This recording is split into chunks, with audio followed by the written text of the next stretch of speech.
পুকুর থেকে উদ্ধার দেহাংশ। বারাসাতের ৩৫ নম্বর ওয়ার্ডের সংলগ্ন হৃদয়পুর ১ নম্বর বেঙ্গল কেমিক্যাল সংলগ্ন পুকুর থেকে উদ্ধার হয় দেহাংশ। সূত্রের খবর, কয়েকদিন ধরে পুকুরে ভাসতে দেখা যায় কিছু প্লাস্টিকের বস্তা থেকে উদ্ধার হয় মানবদেহের অংশ। ঘটনার তদন্ত শুরু করেছে বারাসাত থানার পুলিশ। সম্প্রতি দক্ষিণ কলকাতার গলফগ্রিন থেকে উদ্ধার হয় মহিলার কাটা মুন্ডু। রেজেন্ট পার্ক এলাকা থেকে উদ্ধার হয় দেহের বাকি অংশ।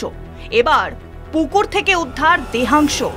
বারাসাতের ৩৫ নম্বর ওয়ার্ডের সংলগ্ন হৃদয়পুর ১ নম্বর বেঙ্গল কেমিক্যাল সংলগ্ন এলাকায় পুকুর থেকে উদ্ধার হয় মানবদেহের অংশ।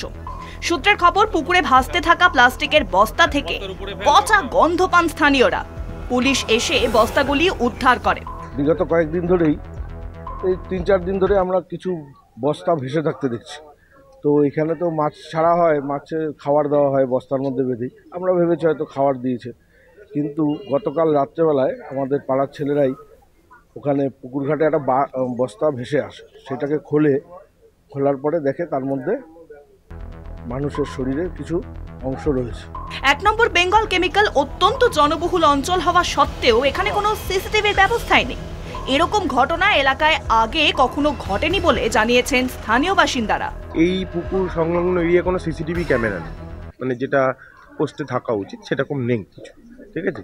তো এই যে রাস্তাটা আছে বেঙ্গল কেমিক্যালে, এই রাস্তাটা অনেক লোকে ইউজ করে, বাইরের লোক এখান থেকে গাড়ি যাতায়াত হয়, বিভিন্ন জায়গায় যাতায়াত করে ইউজ হয়। এলাকাবাসীদের কথা, এলাকায় কোনো কেউ মিসিং হয়নি এবং এলাকার কোনো মিসিং কমপ্লেন এখন থানাতেও আসে। জনবহুল এলাকায় একাধিক প্লাস্টিকের বস্তায় দেহাংশ উদ্ধারে ছড়িয়েছে চাঞ্চল্য। স্থানীয় বাসিন্দাদের নিরাপত্তা নিয়ে উঠেছে প্রশ্ন। ভক্তিদের রিপোর্ট, কলকাতা টিভি।